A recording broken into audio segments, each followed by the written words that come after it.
ለፍቅር ስትፈልጊ ጠፍተሽ እሷ አስተነካ ለጠብሮጠሽ መጣሽ። ሰሚ ይሄን ባቅ ኖሮ እናቴ በናፍቆትሽ ስትቃጠል ቤታችሁ እየመጣው ቀን በቀን በጥፊ እየጠፈጠፍኩ ወደዚያ አሮጥሽ ነበር። አንተ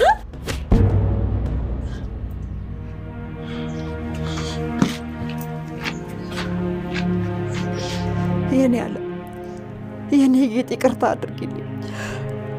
ባላቅፍሽም ባልስምሽም ባልዳስስሽም ልጄ አይንሽን አትከልኪ ልጄ። አልችልም፣ እሞትብሻለሁ ልጄ፣ እሞትብሻለሁ። ሰሚኛለሽ?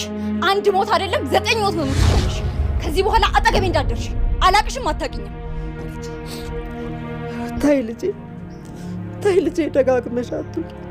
ህመሙን አልችለውም። እኔ ታዲያ እሺ ምን ላድርግ?